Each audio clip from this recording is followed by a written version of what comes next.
You are listening to Hello Cupcake, It's Me, a podcast with your host, Michael Peterson.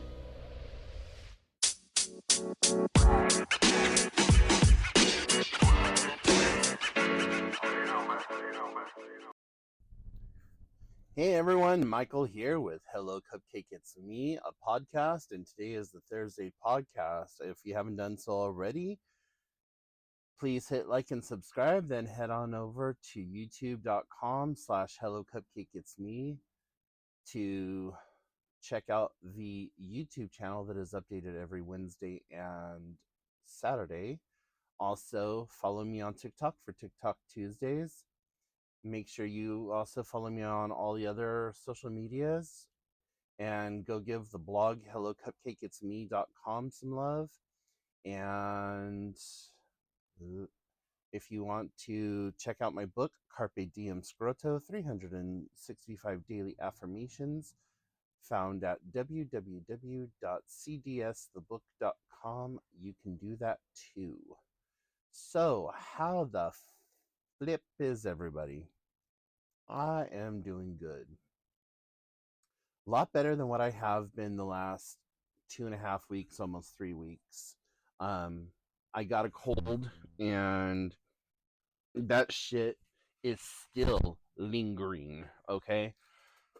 We're going on 3 weeks now, and everyone's like, oh my god, you've been sick for so long. Have you gone to the doctors? Yes, people, I go to the fucking doctors all the damn time. It's actually one of my OCD things.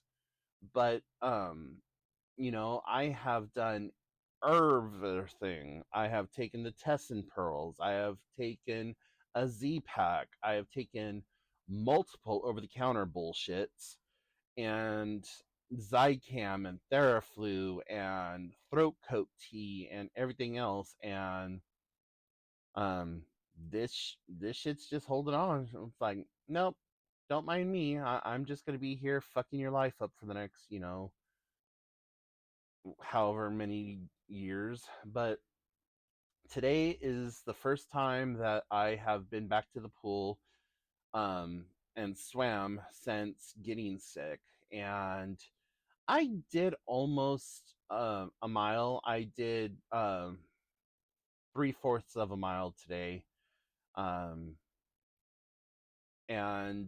feeling pretty damn good about that. I know I'm gonna hurt tomorrow because right before getting out of the pool, I did 100 sit-ups in the water, and then I did some hip and lower back uh, rotations, and then I did a 45-second sprinting like pump where you just pump your legs as fast as you can.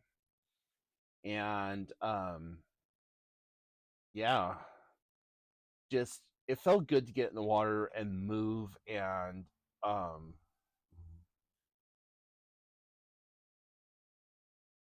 just sorry, don't know why I spaced there for a second, but anyways, so last week I had done up this entire 30-minute episode of just everything that was going on, and my microphone died halfway through it, and I'm like, okay, well, thank you, you cheap piece of Timu boo shit, but whatever.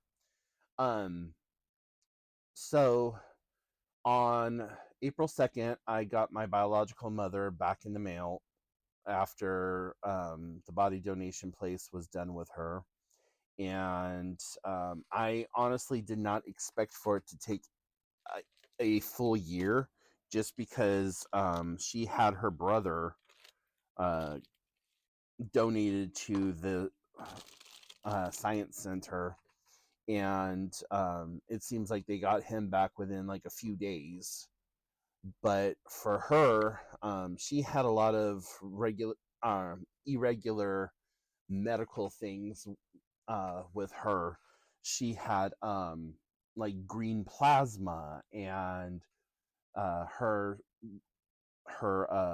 growth had been stunted due to the fact that she had scarlet fever and rheumatic fever back to back as a child, and then developed juvenile arthritis. And um, her mom, my maternal grandmother, allowed the kids to start smoking when they were 10 years old. So she had been smoking since she was 10, and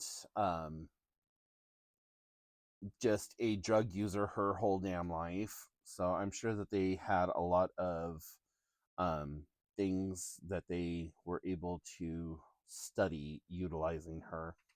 But for whatever reason, the idea that she had been on ice for a year kind of gave me the Wiggins, like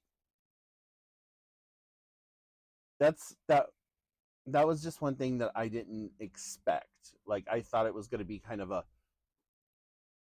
a quicker turnaround than what it was and what it is.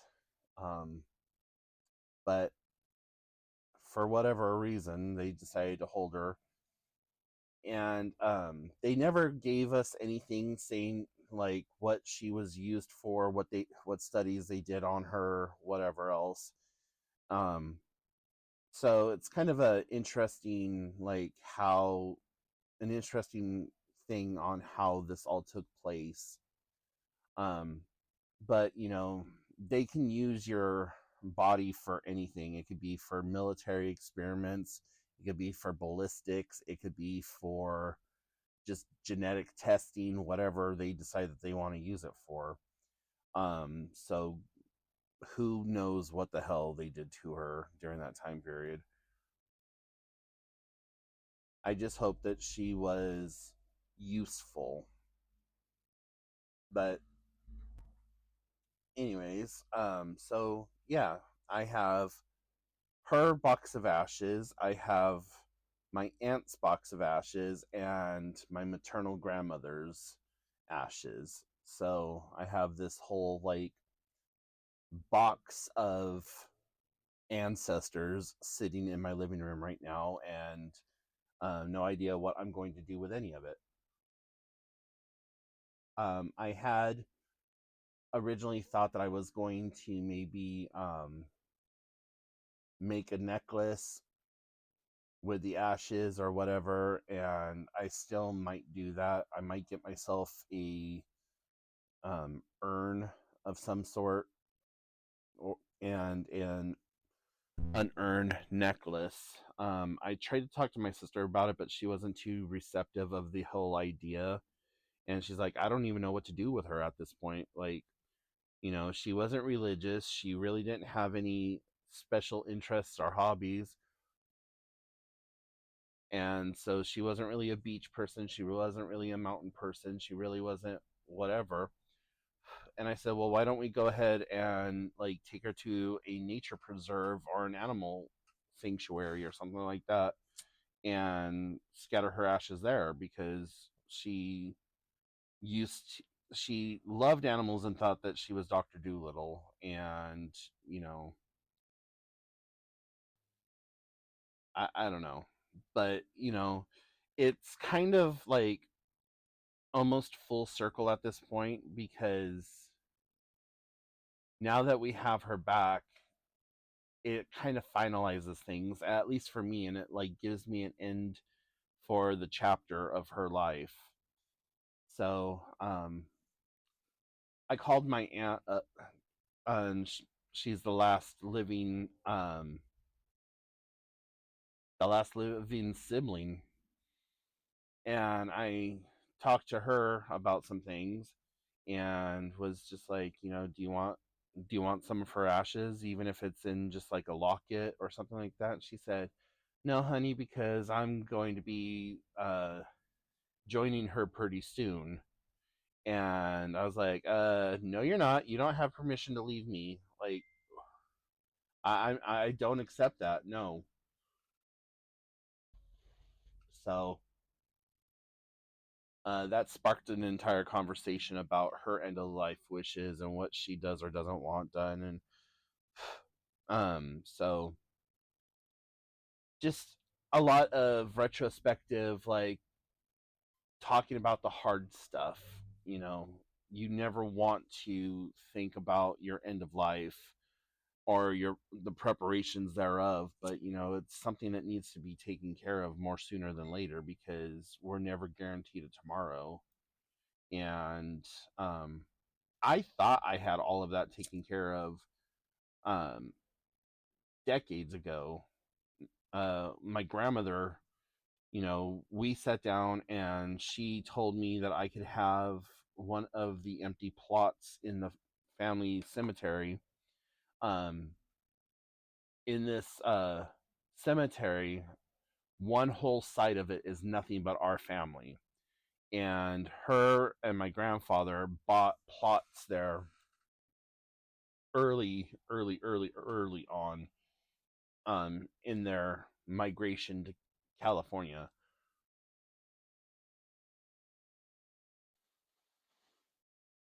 And so it goes my great grandmother, my grandmother, my grandfather, a baby, my cousin Christy,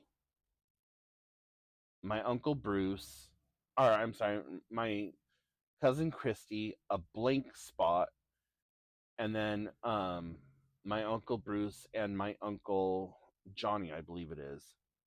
And I was supposed to get the um I was supposed to be buried next to everyone else in that blank funeral plot.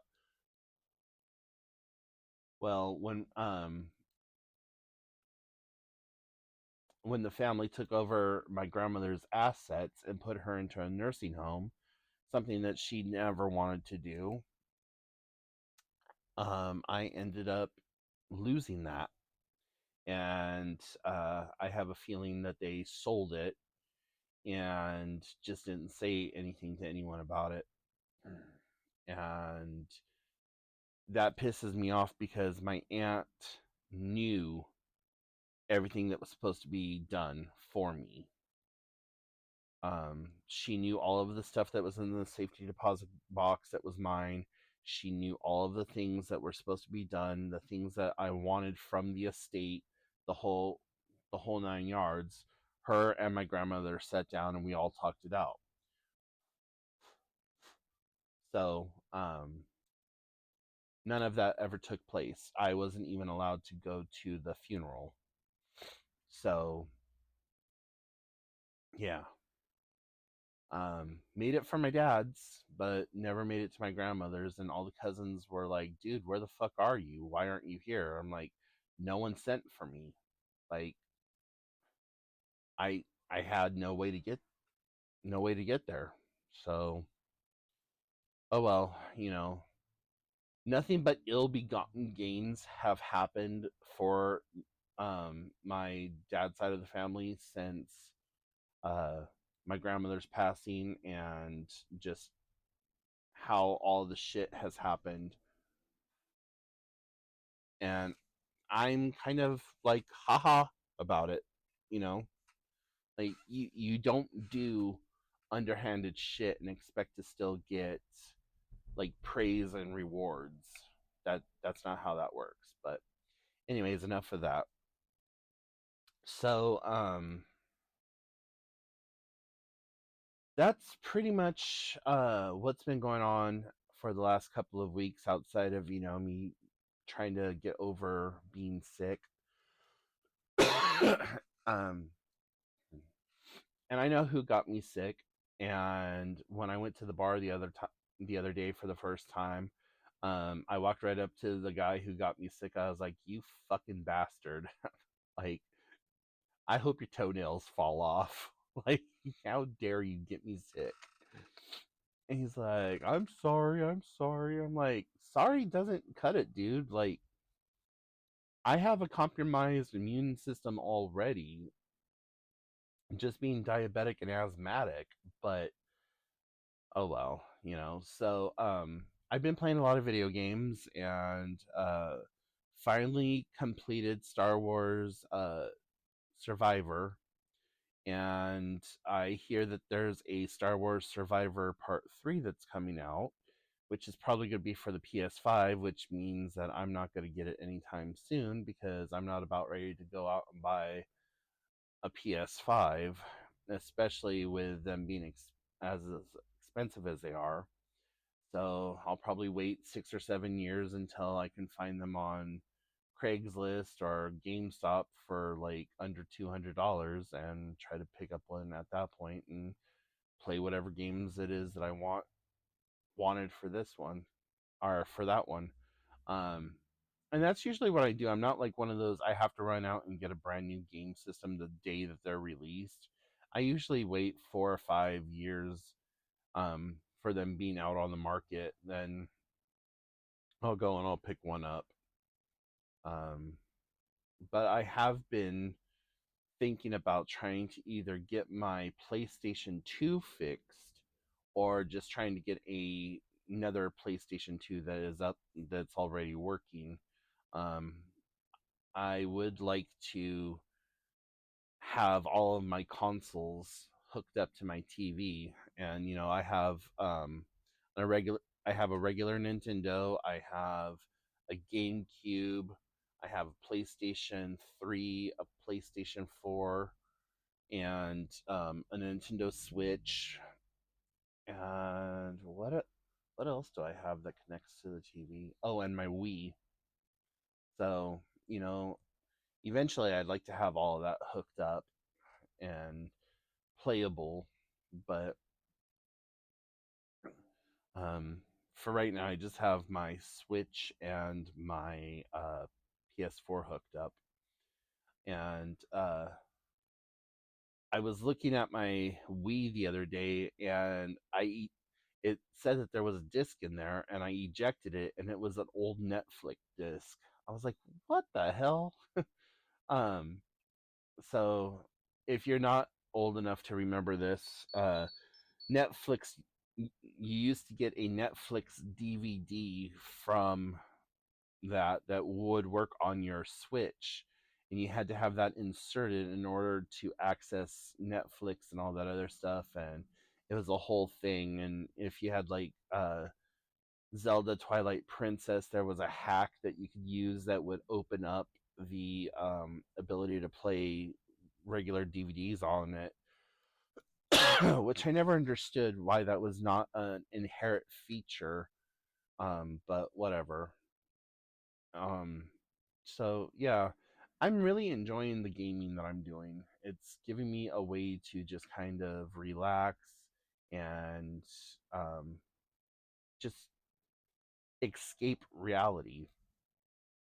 What I don't like is the fact that instead of going out walking, I'm sitting in front of the TV playing video games. So I do need to make a healthier choice and like maybe make it so that I only play the video games at night before going to bed, or um, after I come home from a walk or going swimming or whatever else.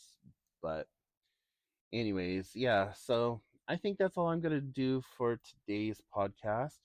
So if you have any questions, comments, concerns, please feel free to put them in the comment section down below.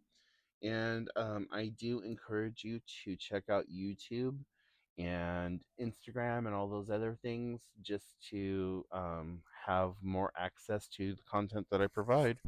And until next time, remember that you are doing the best you can with what you have available to you. And in a world full of Karens, be somebody who cares in the world. And I will talk to you then. Bye, everyone. Boop.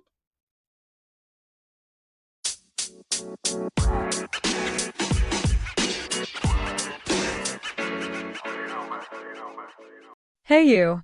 Tired of mental health books that feel like homework or therapy sessions in disguise? Carpe Diem Scroto is not that book. Written by author Michael Peterson, utilizing his own personal mental health journey, it's your daily dose of clarity, humor, and healing, designed to meet you exactly where you are. Whether you're sipping coffee in chaos or taking a quiet minute for yourself, this book gives you real, raw tools to reframe your day, your mindset, and your life. Unlike anything else on the market, Carpe Diem Scro-To blends personal storytelling, practical mental health strategies, and a keep-it-real attitude that makes self-work feel like self-empowerment. Use it daily, share it with a friend, or grow at your own pace. Ready to reclaim your day with bite-sized brilliance? Head to www.cdsthebook.com to grab your copy or learn more. Thank you so much for tuning in. You have been listening to Hello Cupcake, It's Me, a podcast with your host, Michael Peterson. Please make sure to check back often as new episodes are released bi-weekly. If you have any questions, comments, or concerns, please feel free to send a message to hellocupcakeitsme@gmail.com. And until next time, stay happy, safe, and keep doing the best you can with what you have been given.